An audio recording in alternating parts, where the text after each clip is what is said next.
Hello there. This is an astrological forecast for Scorpio for March of 2013. This also applies if you have a Scorpio ascendant.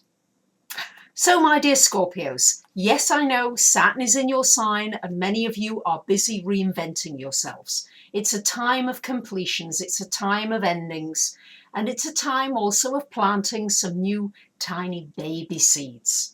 And many of you still yet don't quite know what you want to replace some of the things you're letting go of with. And that's okay.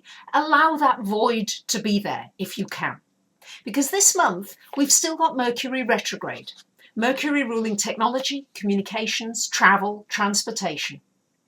And it's retrograde until the 16th of the month. On the 17th it goes direct. So try if you can to do some research, do your paperwork, catch up on paperwork, more quiet things to be done during those first couple of weeks of the month. This Mercury retrograde is in your 5th house, so it would be a wonderful time for those of you who are musical, who are artistic, who like writing.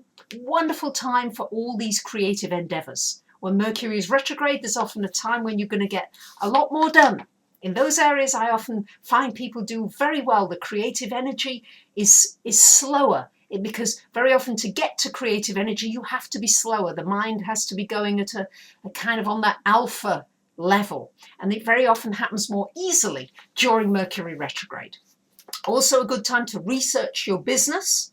If you're planning on adding a service or starting a business or a new product, research it during the retrograde and then launch it once Mercury goes direct. Got a lot going on for you in this 5th house of self-employment and of children this month. So you may find yourself working with children. You may find children a little bit difficult to manage for the first 11 days of the month while Mars is in that house. But it's a very good time for anything connected with your creative energies. Really get those juices going, really put some focus on it, and anything that gives you pleasure. It's so important, especially with Saturn being in your sign. There's a tendency in some ways to think, oh, things are so heavy, they're so difficult. No, especially not with all these planets in your 5th house. Make sure you're doing at least one thing every day that really gives you pleasure. Make sure you do it. And then after the 12th of the month, we've got Mars into your 6th house. We've also got a lot of planets in this 6th house.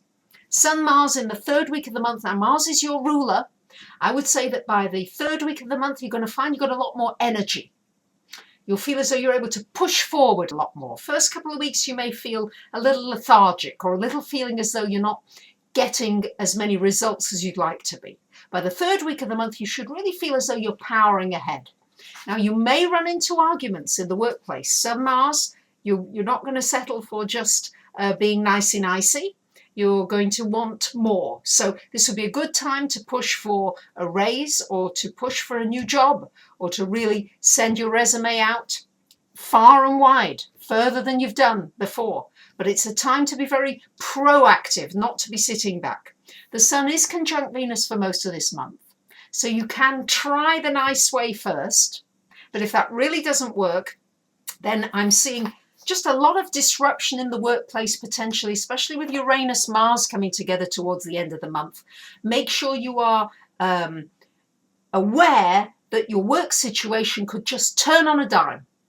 The structure in your work may change, where you work might change, you might relocate somewhere else, you might find yourself in a different job, find yourself with a different boss, find yourself working with different people on a different project entirely. So I know you're a fixed sign and you like predictability. I don't think the work area is going to be predictable. As well, you may find that your health, your energy levels go up and they go down. Try and go with the flow of that rather than pushing through too harshly and then finding that you're really exhausted afterwards.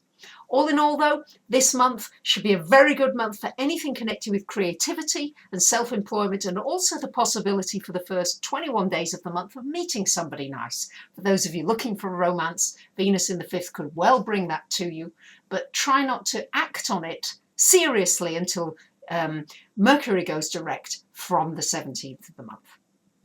There you have it, my dear Scorpios. I wish you a great month. Thank you to those of you who sign up for my free newsletter, who pass on these videos, who comment. who tweet, and I'm always delighted to hear from you. Thanks for listening. Bye for now.